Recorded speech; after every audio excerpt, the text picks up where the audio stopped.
Hello traders, this is Bhuvaneshwaran. இன்னைக்கு நம்ம இந்த வீடியோவில் புல்பேக் ட்ரேடிங் ஸ்ட்ராட்டஜி பற்றி பார்க்க போகிறோம். இந்த புல்பேக் ட்ரேடிங் அப்படிங்கிறது பார்த்தீங்கன்னா மார்க்கெட்டில் இருக்கிற ஒரு பாப்புலரான ட்ரேடிங் ஸ்ட்ராட்டஜி. இதை ஒரு ட்ரேடர் எப்படி யூஸ் பண்ணுவாங்க அப்படின்னு பார்த்தீங்கன்னா அவங்களுக்கான ஆப்பர்ச்சுனிட்டி அப்படிங்கிறது மார்க்கெட் ஆல்ரெடி ஒரு ட்ரெண்டில் போய்கிட்டு இருக்கப்போ, அதாவது மார்க்கெட் அப் ட்ரெண்டில் போய்கிட்டு இருக்கு அப்படின்னா அதில் ஒரு சின்ன கரெக்ஷன் வரும்போது அந்த டைமில் என்டர் ஆகி ஒரு ப்ராஃபிட்டை புக் பண்ணுறது தான் பார்த்தீங்கன்னா புல்பேக் ட்ரேடிங் அப்படின்னு நம்ம சொல்லுவோம். இந்த புல்பேக் ட்ரேடிங்கில் பார்த்தீங்கன்னா ஒரு சில டைப்ஸ் அப்படிங்கிறது இருக்குது. Simple pullback trading, break out pullback trading, moving average pullback trading, அடுத்ததாக பார்த்தீங்கன்னா கடைசியாக ஃபிபோனாக்கி புல்பேக் ட்ரேடிங். இந்த மாதிரியான ஒரு 4 ஸ்ட்ராட்டஜியை பற்றி தான் இன்றைக்கி நம்ம பார்க்க போகிறோம். ஸோ ஒவ்வொன்றா பார்ப்போம், வீடியோவை ஸ்கிப் பண்ணாமல் பாருங்கள். வாங்க வீடியோக்குள்ளே போகலாம். ஃபர்ஸ்ட் ஒன் நம்ம பார்க்க போகிறது சிம்பிள் புல்பேக் ட்ரேடிங். இந்த அப்ரோச்சில் பார்த்தீங்கன்னா மார்க்கெட்டோட கரண்ட் ட்ரெண்டு என்ன அப்படிங்கிறத ஃபஸ்ட்டு ட்ரேடர் ஐடென்டிஃபை பண்ணிப்பார். அதுக்கப்புறம் இந்த கரண்ட் ட்ரெண்டு பார்த்தீங்கன்னா எப்போ புல்பேக் ஆகுதோ இல்லைனா டெம்பரவரியாக எப்போ ரிவர்சல் ஆகுதோ அந்த இடத்துல பார்த்தீங்கன்னா ஒரு ட்ரேடில் என்டர் ஆகுது.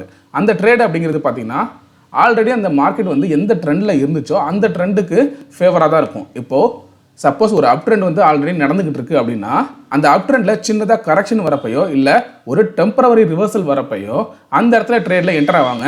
ஸோ அந்த ட்ரேட் அப்படிங்கிறது பார்த்தீங்கன்னா ஆல்ரெடி என்ன ட்ரெண்டு அப் ட்ரெண்டில் இருந்துச்சு பார்த்தீங்களா, அதே போல் அந்த அப் ட்ரெண்டு பேஸ் பண்ணி தான் இருக்கும். ஸோ இதுதான் பார்த்தீங்கன்னா சிம்பிள் புல் பேக் ட்ரேடிங் அப்படின்னு சொல்கிறாங்க. ஸோ இப்போது இதை ஒரு எக்ஸாம்பிளோட பார்ப்போம். ஸோ இது நமக்கு நல்லாவே தெரியுது. மார்க்கெட் ஒரு அப் ட்ரெண்டில் போய்கிட்டு இருக்கு, நல்லா மேலே ஏறிக்கிட்டு இருக்கு. அப்படி இருக்கிறப்போ மேலே ஏறுற மார்க்கெட்டில் ஏதாவது ஒரு சின்னதாக கரெக்ஷனோ இல்லை திரும்ப டெம்பரவரியாக ஒரு ரிவர்சல் வரப்போ பார்த்தீங்கன்னா அந்த இடத்துல நம்ம ட்ரேடில் என்டர் ஆகணும். அப்படி என்டர் ஆகணும்னா ஆல்ரெடி என்ன ட்ரெண்டில் இருக்குது, மார்க்கெட் அப் ட்ரெண்டில் இருக்குது. அப்போது அப் ட்ரெண்டுக்கான ட்ரேடில் நம்ம என்டர் ஆகணும். மார்க்கெட் லாங் சைடு போகுது அப்படின்னு சொல்லிட்டு இந்த இடத்துல பை பண்ண ட்ரை பண்ணணும்.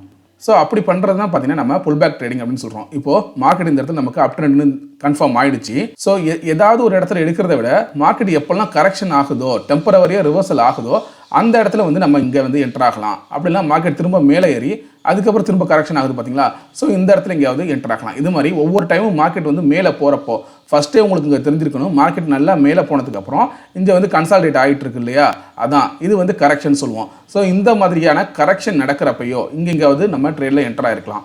அப்படி இல்லைனா நல்லா மார்க்கெட் மேலே ஏறினதுக்கப்புறம் திரும்ப பார்த்தீங்கன்னா ரிவர்சல் ஆகுது, டெம்பரவரியாக ரிவர்சல் ஆகுது. இந்த மாதிரி டெம்பரவரி ரிவர்சல் ஆகிற இடத்துல நம்ம என்டர் ஆகலாம். இதில் நம்ம வேறு எந்த விதமான அப்ரோச்சும் யூஸ் பண்ண மாட்டோம். இந்த சிம்பிளாக ஒரு கரெக்ஷனை நம்ம எதிர்பார்க்கணும்.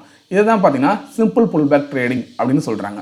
ரெண்டாவது நம்ம பார்க்க போகிறது break out pullback trading strategy. இந்த ட்ரேடிங் ஸ்ட்ராட்டஜியை எப்போ யூஸ் பண்ணுவாங்க அப்படின்னு பார்த்தீங்கன்னா மார்க்கெட்டில் ஆல்ரெடி ஒரு சப்போர்ட்டோ இல்லை ஒரு ரெசிஸ்டன்ஸோ ஃபார்ம் ஆகும்போது அந்த சப்போர்ட்டையோ இல்லை ரெசிஸ்டன்ஸ் லெவலையோ மார்க்கெட் பிரேக் அவுட் கொடுத்ததுக்கப்புறம் திரும்ப புல்பேக் ஆகி அதே ரேஞ்சுக்கிட்ட வரும். அதுக்கப்புறம் பார்த்தீங்கன்னா அந்த ட்ரேடில் என்டர் ஆவாங்க. இதை தான் நம்ம பிரேக் அவுட் புல்பேக் ட்ரேடிங் அப்படின்னு சொல்கிறோம்.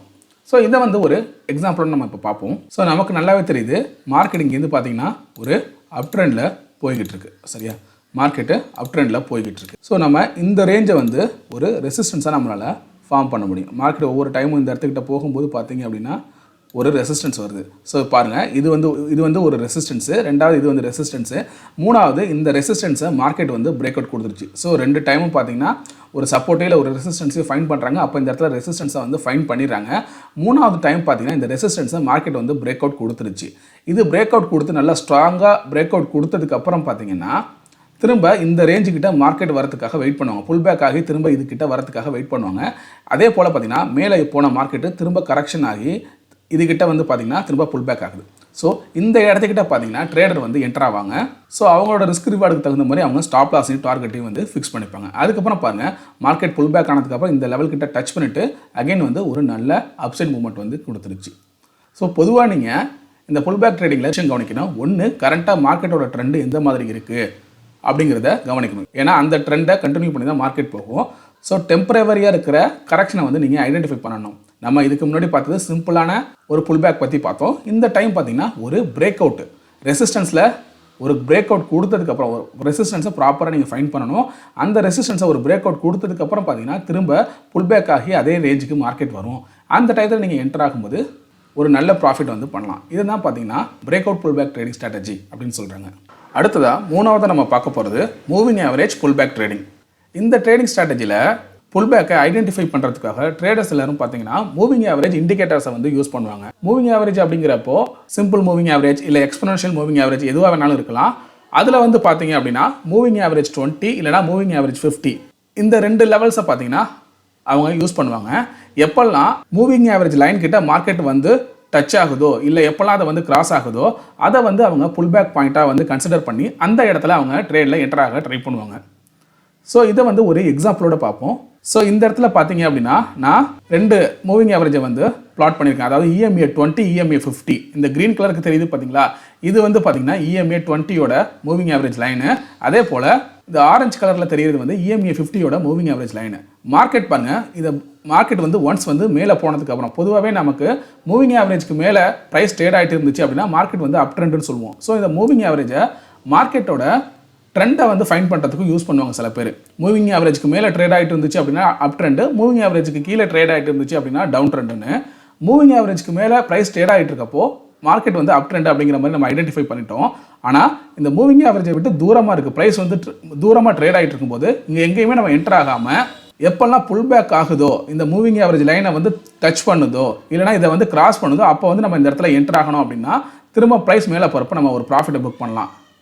அதே போல் பாருங்கள், எப்பப்பெல்லாம் மார்க்கெட் வந்து இந்த லைன் கிட்ட டச் ஆகுதோ அதுக்கிட்ட நம்ம என்டர் ஆகணும் அப்படின்னா அதுக்கப்புறம் ஒரு ப்ரைஸ் ஒரு பொட்டன்ஷியல் மூவ்மெண்ட் அப்படிங்கிறது வந்து கொடுக்கும். அப்போ நம்ம ஒரு ப்ராஃபிட்டை புக் பண்ணலாம். இந்த இடத்துல பாருங்கள், EMA 20 வந்து கிராஸ் பண்ணி அதுக்கப்புறம் EMA 50 கிட்ட பார்த்தீங்கன்னா சப்போர்ட் எடுத்துகிட்டு அகெயின் வந்து மார்க்கெட் வந்து மேலே போயிருக்கு.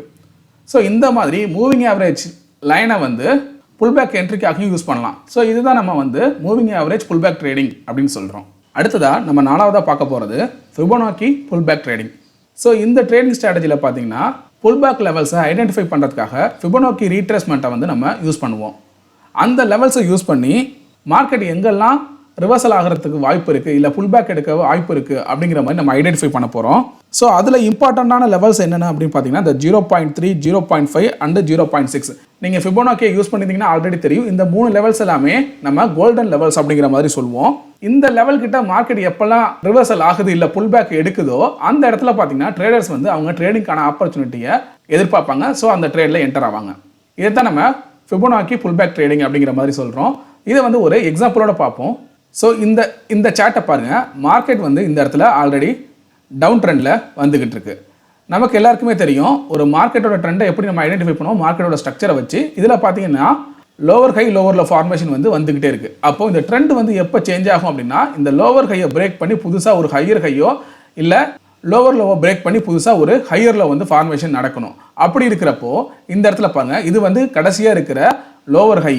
இந்த லோவர் ஹையை பிரேக் பண்ணி மார்க்கெட் வந்து புதுசாக ஒரு ஹையர் ஹை ஃபார்மேஷன் வந்துருச்சு. அதே போல் இது வந்து லோவர் லோ, இதுக்கப்புறம் பார்த்தீங்கன்னா இந்த இடத்துல ஒரு ஹையர் லோ ஃபார்மேஷன் வந்துருச்சு. அப்போ என்ன ஆகுது, நமக்கு ட்ரெண்ட் வந்து சேஞ்ச் ஆக ட்ரை பண்ணுது அப்படிங்கிற மாதிரி இதை நம்ம கன்சிடர் பண்ணலாம். ஸோ இப்போது இந்த இடத்துல நம்ம இதோட லோவுக்கும் இதோட ஹைக்கும் பார்த்தீங்கன்னா ஒரு ஃபிபோனாக்கியை வந்து நம்ம ட்ராப் பண்ணி வைக்கலாம். ஃபிபோனாக்கி ரீட்ரேஸ்மெண்ட் லெவல்ஸை வந்து ட்ராப் பண்ணலாம். அப்போ எந்த லெவல் கிட்ட மார்க்கெட் வந்து ரிவர்சல் ஆகுது அப்படிங்கிற ஐடென்டிஃபை பண்ணி அதுக்கிட்ட நம்ம ட்ரேடில் வந்து என்டர் ஆகலாம். இப்போது இந்த இடத்துல ஃபிபோனாக்கி ரீட்ரேஸ்மெண்ட்டை நான் வந்து யூஸ் பண்ணுறேன். ஸோ இந்த லோ பாயிண்ட்டு இந்த லோவுக்கும் பார்த்தீங்கன்னா இந்த ஹைக்கும் இந்த ரேஞ்ச் இருக்கு இல்லையா, இந்த ஹைக்கும் பார்த்தீங்கன்னா நான் வந்து இப்படி லெவல்ஸை வந்து வைக்கிறேன். அதுக்கப்புறம் நம்ம ஆல்ரெடி சொன்ன மாதிரி இதுக்கான ரீட்ரேஸ்மெண்ட் இல்லைனா புல்பேக் லெவல்ஸ் பார்த்தீங்கன்னா இந்த ஒருக்கு பாருங்கள், இந்த 0.382 அடுத்து 0.5 அதே போல் 0.618 இந்த 3 லெவலில் மார்க்கெட் எங்கே வந்து புல்பேக் ஆனாலும் அதில் வந்து நம்ம தாராளமாக என்ட்ரி எடுக்கலாம். அப்படிங்கிறப்போ இந்த இடத்த பாருங்கள், மார்க்கெட் இங்கே எடுத்த 0.3ல வந்து புல்பேக் எடுத்திருந்தாலும் இங்கே நம்ம என்டர் ஆகலாம். அதே போல் 0.5ல வந்து புல்பேக் எடுத்தாலும் என்டர் ஆகலாம். அதே போல் 0.6 இந்த 3 லெவல்ஸில் எங்கே வேணாலும் நமக்கு புல்பேக் எடுக்கலாம். இதுக்கு வந்து ஒரு ப்ராப்பரான ஸ்டாப் லாஸை வந்து நீங்கள் வச்சுக்கணும். இதுக்கு ஸ்டாப் லாஸ் என்ன வைக்கணும் அப்படின்னு பார்த்தீங்கன்னா, ஸோ இந்த ஸ்விங்க்கு முன்னாடி இருக்கிற ஸ்விங்கோட லோ எது அப்படின்னு பார்த்து ஸ்டாப் லாஸ் வைக்கலாம். அப்படி இல்லைனா இந்த 0.7 இருக்குது பார்த்தீங்களா, இந்த ரேஞ்சை வந்து நீங்கள் ஸ்டாப் லாஸாக வைக்கலாம். ஏன்னா இதுக்கப்புறம் மார்க்கெட் இந்த 0.6க்கு கீழே பிரேக் பண்ணி கீழே வந்துருச்சு அப்படின்னா அதுக்கப்புறம் பார்த்தீங்கன்னா மார்க்கெட் திரும்ப டவுன் ட்ரெண்டுக்கே போயிடும். ஸோ நீங்கள் 0.7 வந்து ஸ்டாப் லாஸை கூட வச்சுக்கிட்டு ஃபர்தராக இந்த 3 லெவலில் எங்கே வந்து மார்க்கெட் புல்பேக் எடுக்குதோ அந்த இடத்துல நம்ம ட்ரேடில் என்டர் ஆகலாம். ஸோ இங்கே அதே போல் தான் பாருங்கள், மார்க்கெட் நல்லா ஏறினது, அதுக்கப்புறம் பார்த்தீங்கன்னா ஒரு கரெக்ஷன் வந்திருக்கு, அதாவது ரிவர்சல் வந்திருக்கு. அதுக்கப்புறம் இந்த 0.5 கிட்ட வந்து ஒரு புல்பேக் ஆகி அதுக்கப்புறம் பார்த்தீங்கன்னா மார்க்கெட் வந்து திரும்ப மேலே போயிடுச்சு. ஏறின மார்க்கெட் திரும்ப பாருங்கள் இந்த 0.3 வந்து டச் பண்ணியிருக்கு. அகைன் வந்து பிரேக் அவுட் கொடுத்து மார்க்கெட் வந்து நல்ல ஒரு அப்சைட் மூவ்மெண்ட்டு. ஸோ இந்த மாதிரி தான் ஃபிபோனாக்கியை வந்து பார்த்தீங்கன்னா மார்க்கெட் எந்தெந்த இடத்துலலாம் ரிவர்சல் ஆக வாய்ப்பு இருக்குது, எந்தெந்த இடத்துலலாம் புல் பேக் எடுக்க வாய்ப்பு இருக்குது அப்படின்னு சொல்லிட்டு இந்த 3 லெவல்ஸையும் பேஸ் பண்ணி பார்த்தீங்கன்னா ட்ரேடர்ஸ் வந்து என்டர் ஆவாங்க. இதை தான் நம்ம ஃபிபோனாக்கி புல் பேக் ட்ரேடிங் அப்படின்னு சொல்கிறோம். ஃபைனலாக இந்த வீடியோவில் நம்ம புல் பேக் ட்ரேடிங்னா என்ன, அந்த புல் பேக் ட்ரேடிங்கில் என்னென்ன மாதிரியான டைப் ஆஃப் ஸ்ட்ராட்டஜிஸ் இருக்குது அப்படிங்கிற மாதிரி பார்த்தோம். இதில் இந்த டைப்ஸ் மட்டும் தான் இருக்கா அப்படின்னு கேட்டிங்கன்னா இல்லை, இன்னும் நிறைய டைப்ஸ் இருக்குது. ஸோ நம்ம இப்போ சொன்னது எல்லாமே பார்த்தீங்கன்னா காமனான pull back trading strategy types. So இந்த வீடியோ உங்களுக்கு யூஸ்ஃபுல்லாக இருந்திருக்கும்னு நினைக்கிறேன். இந்த வீடியோ உங்களுக்கு பிடிச்சிருந்துச்சு அப்படின்னா லைக் பண்ணுங்கள், உங்கள் ஃப்ரெண்ட்ஸ்க்கும் ஷேர் பண்ணுங்கள். உங்களுக்கு ஏதாவது சந்தேகங்கள் இருந்தால் கமெண்ட் பண்ணுங்கள். மறக்காமல் சப்ஸ்கிரைப் பண்ணுங்கள். தேங்க்யூ.